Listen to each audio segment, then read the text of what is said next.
नमस्कार. जीवन मूल्य कार्यक्रमामध्ये मी माझी आपल्या सर्वांचे सहर्ष स्वागत करीत आहे.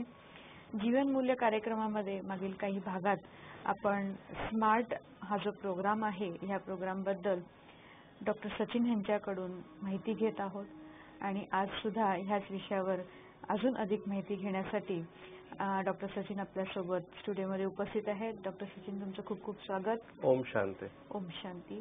डॉक्टर सचिन, मागच्या भागामध्ये आपण रॉंग थिंकिंग पॅटर्न म्हणजे चुकीचे जे विचार करण्याची जी पद्धती आहे ह्याबद्दल तुम्ही आम्हाला बरंच काही सांगितलं.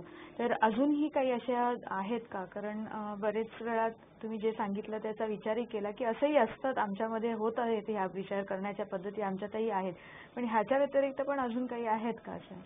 येस, आपण मागच्या सत्रामध्ये काही प्रमुख नकारात्मक विचार पद्धतींबद्दल बघितलं, ज्याच्यामध्ये मॅग्निफाय करणं, म्हणा एखाद्या परिस्थितीला छोट्या परिस्थितीला मोठं करणं. थोडं नवीन दर्शक आहे त्यांच्या माहितीसाठी आपण थोडं पुन्हा बघत आहोत.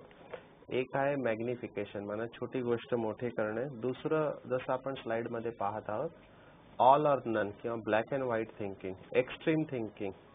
तर करणार नाही तर बिलकुल नाही करणार, मधला रस्ता यांना माहीत नसतो. जम्पिंग टू कन्क्लुजन्स, लगेच एखाद्या निष्कर्षापर्यंत पोहोचणे.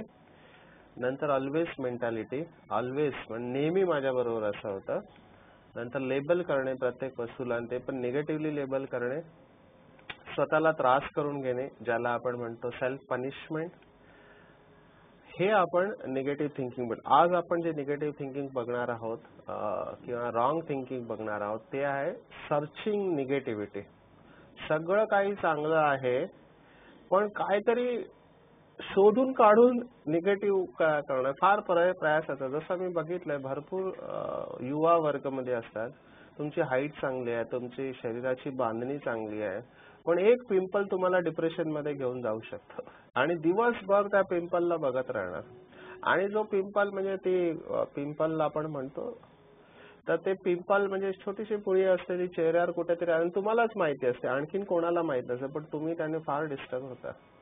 ते रंगाबरोबर होऊ शकतं, वेगळ्या कोणत्याही गोष्टी बरोबर होऊ शकतं, पण पुन्हा पुन्हा निगेटिव्हिटी सर्च करत राहणे. तर हे पण एक रॉंग थिंकिंग आहे. आणखीन एक विचित्र प्रकार आम्ही पाहिलेला आहे रॉंग थिंकिंग मध्ये, याला आम्ही म्हणतो नॉटिंग. हा फार सुंदर प्रकार आहे. नॉटिंग शब्दाचा अर्थ आहे की ज्या वस्तू तुम्ही अवॉइड करायचा प्रयत्न, टाळायचा प्रयत्न करता, जे विचार, तेच विचार तुम्हाला पुन्हा पुन्हा येत राहतात. आणि हा मनाचा विशेष गुणधर्म आहे की आम्ही बघितलंय की भरपूर वेळेला आमच्या आश्रमावर लोक येतात, तर तसे ते चांगले असतात, पण आश्रमामध्ये आल्यावर त्यांचे निगेटिव्ह विचार चालू होतात आणि मग ते एवढं डिस्टर्ब होतात आणि ते पुन्हा पुन्हा ते विचार येऊ नये, मला असे विचार का आलेत, यायला नाही पाहिजे, ते दाबायचा प्रयत्न करतात. आणि जेवढा ते विचार येऊ नये असा विचार करतात तेवढे ते विचार जास्त येतात. तर हा एक विचित्र प्रकार आहे, याला आम्ही नॉटिंग म्हणतो. तुम्ही जेवढे अवॉइड करायचा प्रयत्न करा तेच विचार तुमच्यामध्ये पुन्हा पुन्हा येत राहतात. मंदिरामध्ये गेल्यावर सुद्धा असे विचार येतात लोकांचे, त्यांनी फार डिस्टर्ब होतात. And this is wrong thinking. हा एक मानसिक आजाराचा पण भाग असू शकतो. आणि एक रॉंग थिंकिंग आहे ज्याला आम्ही म्हणतो, जसं आपण स्लाइडमध्ये पाहणार आहोत, वाय मी ॲटिट्यूड. माझ्या बरोबरच असं का होतं. एक होतं की नेहमी माझ्या बरोबर असं होतं आणि माझ्या बरोबर असं का होतं, मी एकटाच का असं सफर करतोय, मलाच हे प्रॉब्लेम का आहे. तर माझ्याकडे भरपूर पेशंट येतात, बोलतात मला का किडनीचा आजार झाला किंवा मला का डायबिटीस झाला की मला का असं झालं, मला काय नुकसान झालं, मी कोणाचं वाईट केलं नव्हतं, माझ्याबरोबर असं का होतं. तर वाय मी ॲटिट्यूड हा पण एक प्रकारचा रॉंग थिंकिंग आहे. जर आपण गहराईमध्ये जाऊन विचार केला तर हे सर्व रॉंग थिंकिंग आहेत आणि सकारात्मक किंवा राईट थिंकिंगने आपण यांना बदलू शकतो. तर हे सर्व रॉंग थिंकिंग. आता जे वाय मी ॲटिट्यूड वाले असतात ते कधी बघत नाही की तुम्ही टेन्शन किती होतं तुम्हाला. समजा एखादा म्हणाला की मला का झालं, मला ब्लड प्रेशर का झाला, तर तुम्ही बघा तुमची जीवन पद्धती कशी आहे, तुमची जीवन पद्धती तणावपूर्ण आहे का, तुमची झोप व्यवस्थित होते का, तुम्ही नेहमी धावत पळत असता का, तुम्ही चिंता करता का, किंवा तुम्हाला फॅमिली हिस्ट्री आहे का. भले तुम्ही चांगले व्यक्तिमत्व असाल पण तुमच्या जीवनामध्ये संतुलन नसेल, जीवन पद्धती योग्य नसेल, तर त्याचा काही फायदा नाही, तुम्हाला आजार येणारच. मग त्यामध्ये वाय मी माझ्यावर नाही, जे झालंय त्याला स्वीकार करा आणि पुढे. वाय मी जेव्हा तुम्ही बघता त्यावेळेला तुमच्यामध्ये कंप्लेंटचा सूर असतो, तुम्ही त्या परिस्थितीला स्वीकार नाही करत आहे. भरपूर लोक असे बघितले ते स्वीकारच करत नाही परिस्थितीला. तर परिस्थितीला स्वीकार करा आणि योग्य मार्गदर्शन घ्या आणि त्याला नियंत्रणामध्ये ठेवायचा प्रयत्न करा. वाय मी जेव्हा तुम्ही म्हणता तेव्हा ते परफेक्ट सोल्युशन नाही आहे परिस्थिती. तर हे सगळे निगेटिव्ह किंवा रॉंग थिंकिंग आहे. डॉक्टर साहेब, कधी कधी असं होतं, असे पण प्रसंग येतात की कधी कधी काहीतरी काम केल्यानंतर आमची प्रशंसा होते, पण मग ती एक्सेप्ट करायची की नाही हा प्रश्न असतो. एक्सेप्ट केली तर मग लोक म्हणतात हा बघा झालं, ह्यांचे लगेच आता मान टाईट झाली. नाही करावं तरी समोरच्या माणसाला थोडंसं वाईट वाटतं. इथे फार मोठी दुविधा असते. ह्याच्याबद्दल काय म्हणाल? हे राईट थिंकिंग आहे, रॉंग थिंकिंग आहे, काय आहे? एकदम तुम्ही अचूक असं आम्ही म्हणतो की जखमेवर बोट ठेवलेलं आहे. हा प्रॉब्लेम किंवा ही परिस्थिती मी भरपूर लोकांमध्ये बघितलं. इथे तुम्हाला सुवर्ण मध्य साधायचा असतो.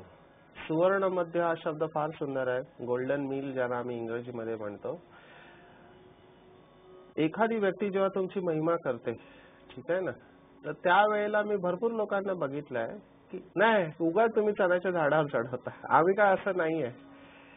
तर त्यांना असं वाटतं की हे आपल्याला उगाचच आपली महिमा करतात, माझ्यामध्ये असं काही नाही, किंवा असलं जरी ते स्वीकार नाही करत नंबर 1. किंवा दुसरे याच्या विरुद्ध थोडी जरी महिमा केली की एकदम आउट ऑफ प्रपोर्शन ते ताट होतात. तर ह्या दोन्ही एक्स्ट्रीम आहेत. जेव्हा एखादा व्यक्ती आपल्याला कॉम्प्लिमेंट देतो किंवा त्याच्या विरुद्ध आपली टीका करतो, तर आपण डिस्टर्ब होता कामा नये. आपण त्या कॉम्प्लिमेंटला किंवा क्रिटिसिझमला पहिलं त्याचं अनालिसिस करा की हे यथार्थ आहे की अयथार्थ आहे. जर तुम्हाला वाटतं की ते यथार्थ आहे तर येस, जर तुम्हाला कोणी कॉम्प्लिमेंट दिली तर येस, ग्रेशियसली फार मोठ्या मनाने त्याला स्वीकार करा, थँक्यू म्हणा आणि मूव्ह अहेड. डोंट स्टे की आणखीना काय बोलतोय, आणखीना थोडं बोलेल, तर that is not good. Accept करा, मूव्ह अहेड, पण त्याच्यामध्ये राहू नका, अडकू नका. दुसरी गोष्ट, जर कोणी तुम्हाला टीका केली किंवा तुम्हाला निगेटिव्ह बोलला तर लगेच घाबरून जाऊ नका की बापरे आता काय होणार, माझी इमेज खराब झाली, लोकांसमोर माझी इज्जत गेली वगैरे वगैरे. Don't make is a prestige issue. एखाद्याने तुम्हाला टीका केली, येस, पुन्हा जा आपल्यामध्ये आणि अनालाइज करा की येस, हा जे बोलतोय ते ठीक आहे का. जर ठीक आहे तुम्हाला वाटतं तर you say sorry, okay, next time I will be more careful. मी पुढच्या वेळेला लक्ष देईन आणि माझ्याकडून ही चूक होणार नाही असं मी लक्ष देईन. पण त्यांनी घाबरून जाऊ नका. तर महिमा केल्याने फुगून जाणं आणि टीका केल्याने रुसून जाणं हे दोन्ही रॉंग थिंकिंग आहे. ह्याला आम्ही म्हणतो डिस्क्वालिफाईंग गुड. आणि हे पण एक रॉंग थिंकिंगचा प्रकार आहे आणि हा भरपूर कॉमन आहे, व्हेरी मच कॉमन, इव्हन चांगल्या लोकांमध्ये सुद्धा आहे. आणि याचं रूट आहे सेल्फ रेस्पेक्ट. सेल्फ रेस्पेक्ट मध्ये किंवा स्वमानमध्ये तुमच्या कमी असेल तर तुम्हाला हे प्रॉब्लेम येणार. आणि आम्ही बघतो भरपूर केसेस आहे, लग्नामध्ये आम्ही बघतो इतकी नाराजी असते. ते सगळ्यांना जे इन्व्हिटेशन देणारे असतात ते त्यांचा पूर्ण एनर्जी लोकांना खुश करण्यामध्ये जाते, काहीतरी नाराज होऊ नये म्हणून. आणि फार मोठा विषय आहे. पण मी असं म्हणेन की जे लोक नाराज व्हायचे असतात ते तुम्ही काही करा, ते नाराज होणारच. कारण हा रॉंग थिंकिंग आहे, ते काही ना काही चूक काढून नाराज होणार आहे. तर तुम्ही फक्त हे बघायचं तुमच्या हातामध्ये आहे की तुम्ही सेल्फ रेस्पेक्ट मध्ये राहा. सेल्फ रेस्पेक्ट, ऑफकोर्स आपल्याला निश्चितच सगळ्यांचे संबंध जोपासले पाहिजे, सगळ्यांचे संबंध चांगले ठेवले पाहिजे. But you have to be, ज्याला आम्ही इंग्रजीमध्ये म्हणतो पोलाईट आणि फर्म. नम्र पण व्हा पण फर्म पण असलं पाहिजे. आणि आपले विचार योग्य प्रकारे तुम्ही मांडलेत तर मला नाही वाटत कोणाला वाईट वाटेल. आम्ही असं म्हणतो की it is not what you say but the way you say that makes the difference. तुम्ही काय बोलता ह्याच्या बरोबरच तुम्ही कशा प्रकारे आपले विचार मांडता ते फार महत्वाचं आहे. आणि जर आपण हे शिकलो, आपले विचार योग्य प्रकारे आपण मांडले आणि समोरच्याला रिस्पेक्ट देऊन आपण आपले विचार ठेवले तर मला नाही वाटत की कोणाला काही त्रास होईल. उलट लोक याला स्वीकारतात. आणि ह्याच्या व्यतिरिक्त सुद्धा लोकांना त्रास झाला then it is not your problem. आणि हा त्या व्यक्तीचा प्रॉब्लेम आणि त्याला रिझॉल्व्ह करायचा, तुम्ही याला काही करू शकत नाही. डॉक्टर सर, खूप छान तुम्ही सांगितलं आम्हाला हे की आपल्याला काय एक्झॅक्टली करायचं जेव्हा अशा दुविधा परिस्थिती असतात की हे करू का नाही करू का हो करू का. पण एक अगदी तुम्ही म्हटलं एक मध्यबिंदू साधायचा आहे त्याच्यासाठी, अगदी सेंटर पॉइंटला राहायचंय, कशाचाही आपल्यावर प्रभाव होऊ द्यायचा नाही आणि स्वतःला कंट्रोल, जसं मगाशी तुम्ही म्हटलं की कंट्रोल ही असलं पाहिजे, तर ते कंट्रोल ठेवून ह्या सिच्युएशन्सला आपल्याला फेस करायचंय. डॉक्टर साहेब, आता तुम्ही आम्हाला रॉंग थिंकिंग बद्दल सांगितलं आणि तुम्ही म्हटलात की राईट थिंकिंग पण केली पाहिजे.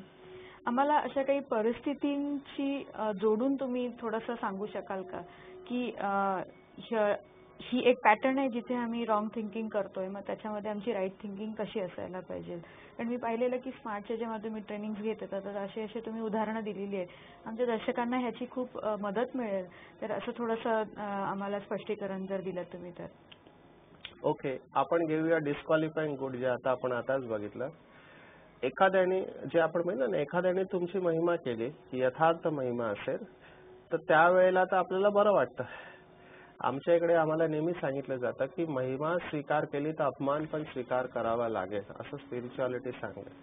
पण मानसशास्त्र थोडं याच्यापेक्षा वेगळं सांगतं की जर तुमची महिमा यथार्थ असेल तर तुम्ही स्टेबल राहा, तुम्हाला डिस्टर्ब व्हायची आवश्यकता नाहीये.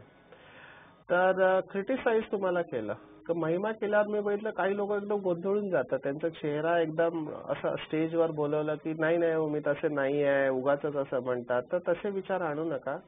किंवा एखाद्याने तुम्हाला टीका केली, महिमा केली तर सगळे सर्वसाधारणपणे आपण स्टेबल असतो, आपल्याला त्रास होत नाही. पण जेव्हा टीका एखादी करतो तेव्हा आतमध्ये कुठेतरी फील होतं, दुःखाची फिलिंग येते. किंवा एखाद्याने आपल्याला काही बोललं, घालून टाकून बोलला, तर त्यावेळेला जी फिलिंग येते ती येणं ठीक नाहीये. तर समोर जसं स्लाइडमध्ये आपल्याला आता दाखवणार आहोत की आपण एक चार्ट बनवायचं, ते चार्टमध्ये 4 कॉलम बनवायचे. पहिला कॉलम ज्याला मी म्हणतो की प्रॉब्लेम, की तुमचं थिंकिंग काय आहे, तर हा, आणि त्या थिंकिंगमुळे फिलिंग काय, म्हणजे हा विचार केल्याने तुमच्यामध्ये कोणती भावना जागृत होते. जर तुमच्यामध्ये दुःखाची भावना जागृत होते तर त्याचे विचार कोणते आहे, की माझं आता काही राहिलं नाही, सगळ्यांसमोर आणि माझा अपमान केला, आता मी कसं तोंड दाखवू लोकांना. जर असे तुमचे विचार असतील तर त्याच्यामध्ये तुम्ही बघा की तुमचे विचार कसे चाललेले, रॉंग थिंकिंग काय चाललेले, आणि मग त्याच्या पुढे तुम्ही राईट थिंकिंग लिहा. फॉर एक्झाम्पल, जर तुम्हाला कोणी म्हणालात की तुम्ही स्वतःला हुशार समजता, माझ्या बरोबर असं होतं म्हणून मी सांगतो, भरपूर लोकांना ईर्ष्या असते एखादी व्यक्ती पुढे जाते तेव्हा. आणि मी स्वतः डॉक्टर आहे पण मला सगळ्यात जास्त सल्ले मिळतात फोनवर की तुम्ही हे करा आणि ते करा. आणि भरपूर वेळेला लोक काही वाटच बघत असतात की ह्याला आपण काय सांगूया, आता ह्याच्याकडून चूक झालेली आहे तर आपण ह्याला आता सोडायचं नाही, तर ते मागे पडतात आणि ते काही वेळेला असं बोलतात, मग त्यावेळेला फिलिंग येण्याचे चान्सेस असतात. तर परिस्थिती आहे की कोणी तुम्हाला टीका केली, आणि टीका केलीच आहे पण ती सगळ्यात समोर टीका केलेली आहे. आपण एकट्यामध्ये 1 to 1 बोलला तर एवढं फील नाही होत, पण सगळ्यात समोर जर कोणी बोललं तर आणखीन फील होतं. तर परिस्थिती आहे की टीका केलेली आहे, त्याच्यामध्ये फिलिंग आहे की मला अपमानाची फिलिंग किंवा दुःखाची फिलिंग आली, दुसरा कॉलम मी लिहिला. तिसऱ्या कॉलम मध्ये मला विचार आला की बापरे, माझं आता काही राहिलेलं नाही, सगळ्यांसमोर आणि इज्जत काढलेली आहे, मी आता काय करू, कोणाला तोंड दाखवू, हे माझे विचार चालू आहेत. ठीक आहे, आता मला त्या ठिकाणी काय विचार केला पाहिजे, राईट थिंकिंग. ओके, या व्यक्तीने सगळ्यांसमोर मला असं बोललेलं आहे, ही सिच्युएशन आहे, पण हा व्यक्ती जे बोलला ते खरं आहे का, जर खरं नाही तर मला घाबरण्याची का गरज आहे. कारण लोक समजूतदार आहेत, लोकांना कळतं सत्य काय आणि असत्य काय. जर मी तसं काहीच केलेलं नाही तर मला घाबरण्याची काहीच आवश्यकता नाहीये. सत्य काय आहे ते काही दिवसांना लोकांना स्वतःहून कळणार आहे, त्यामुळे मी शांत आहे आणि मी कंट्रोलमध्ये आहे, माझा अपमान कोणी करू शकत नाही. जेव्हा एखादी व्यक्ती टीका करते तर तेव्हा ती स्वतःच्या स्वभावाबद्दलच सांगत असते, आणि सगळ्यांना माहिती आहे की या व्यक्तीचा स्वभाव कसा आहे. ते माझी चूक आहे का हे पहिलं मला चेक करायचं, आणि माझी जर चूक असेल तर यस, मी तयार आहे ऍक्सेप्ट करायला, बदलायला. मी पण एक मनुष्य आहे, मी संपूर्ण नाही आहे, माझ्याकडून चुका होऊ शकतात, आणि माझी जर चूक झाली असेल तर मी माफी मागायला तयार आहे, आणि मी पुन्हा पुढच्या वेळेपासून लक्ष ठेवणार की माझ्याकडून अशी चूक होऊ नये. तर दिस इज झालं, हे झालं right thinking. This is very common. तर अशा प्रकारे तुम्ही विचार केला तर तुम्हाला त्रास होत नाही आणि तुम्ही कंट्रोलमध्ये राहता, त्याचा इफेक्ट तुमच्यावर येत नाही. डॉक्टर साहेब, आता तुम्ही सांगितलं की काय कोणीतरी आपला अपमान केला तर आपण काय, आपली थिंकिंग पॅटर्न काय असते आणि आपण काय करायला हवी आहे.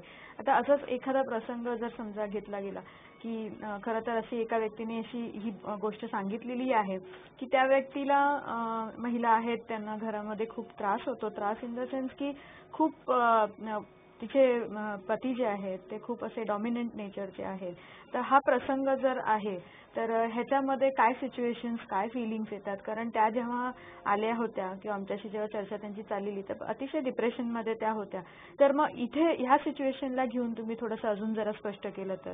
It is very common. आम्ही बघतो आमच्याकडे कपल्स येतात किंवा नवरा बायको असतात किंवा पार्टनर असतात, तर त्याच्यामध्ये एकाचं नेचर डॉमिनंट असलं तर दुसऱ्याला फार त्रास होतो आणि दुसरा जर गप्प असला की संपलं, तुम्ही सबमिसिव्ह नेचर आहे. तर ही जी केस तुम्ही म्हणताय की नवरा आणि मिसेस आहे, तर मिसेसला ते नेहमी दाबायचा प्रयत्न करणार, जास्त काय बोलायचं नाही, मी बोलेल तेच करायचं. युजली आम्ही हा पॅटर्न बघितला जेव्हा ती हाऊसवाईफ असते किंवा डिपेंडंट असते, ती स्वतः कमवत नाही आणि नवरा कमवत असतो, त्याच्यामध्ये हे जास्त प्रमाण असतं.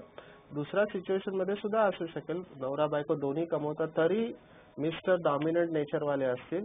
तर हळूहळू काय होतं की त्या स्त्रीमध्ये त्या नवऱ्याची एवढी भीती बसायला लागते की तिचा आत्मविश्वास खच्चीकरण होत असतो आणि हळूहळू मग ती जर काहीच बोलली नाही, आपले विचार तिने व्यक्त नाही केले, तर तिच्या शरीरामध्ये सिम्पटम्स दिसून येतात. जसं या केसमध्ये आपण पाहिलं की तिचे हात कापणार, हृदयामध्ये धडधड होणार, तोंड सुकणार आणि काही काम करायला गेलं की लगेच ती भीतर मी करू शकणार की नाही, स्वतःवर डाऊट येणार आणि डेफिनेटली हे प्रॉब्लेम वाढतात.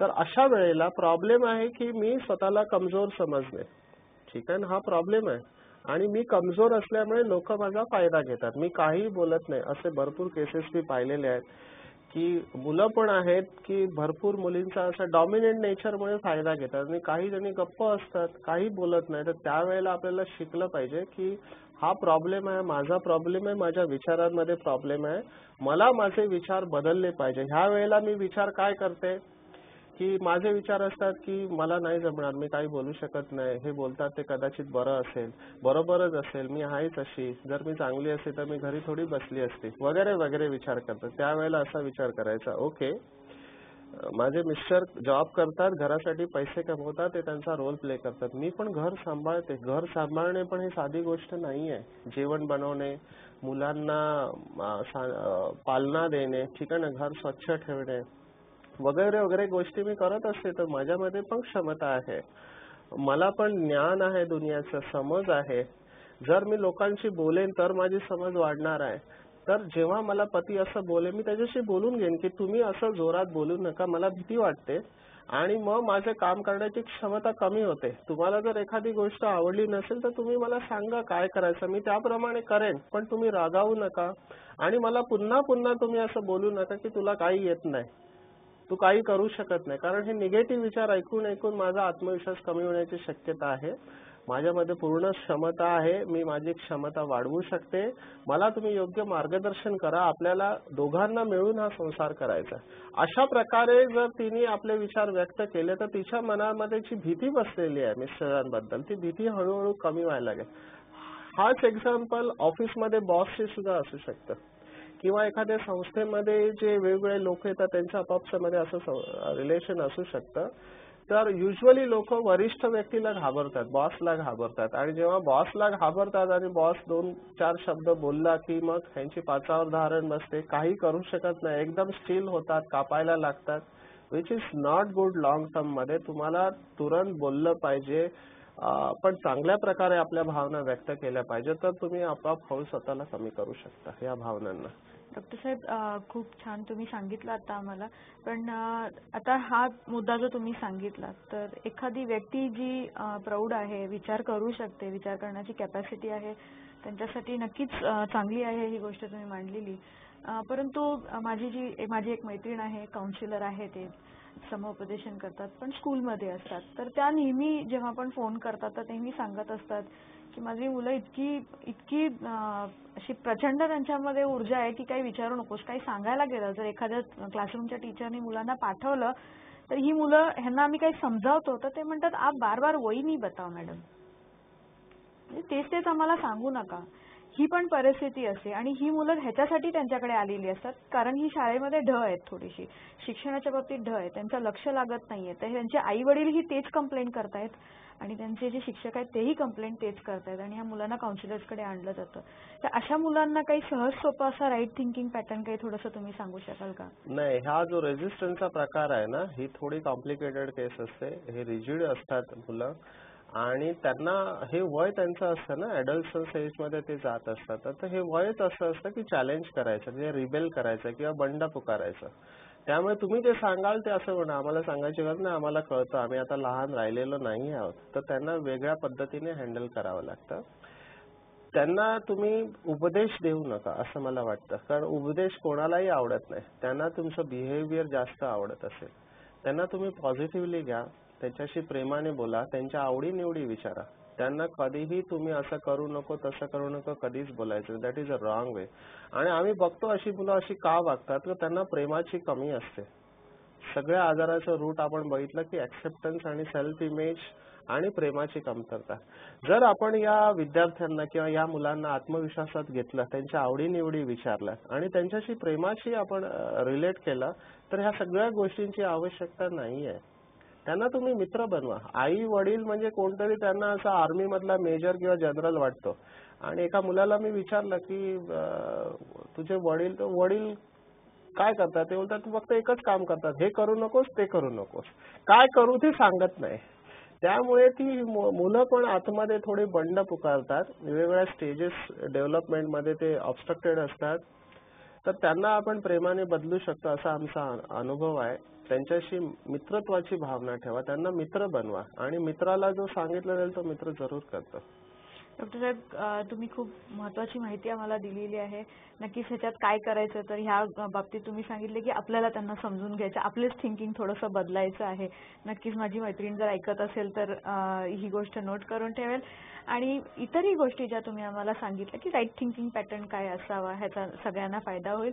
तुम्ही एवढी छान माहिती आम्हाला सांगितली त्याबद्दल तुमचं खूप खूप धन्यवाद. दर्शक हो, खूप सुंदर हे सत्र चाललेले आहे. त्याच्यातून आपल्याला प्रॅक्टिकल आपल्या जीवनामध्ये बरंच काही घेण्यासारखं आहे आणि तुम्ही नक्कीच घेत असाल अशी मला आशा आहे.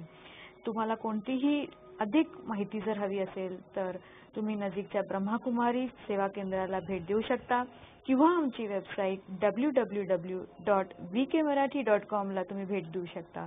तर भेटूया पुढच्या भागात. तोपर्यंत नमस्कार.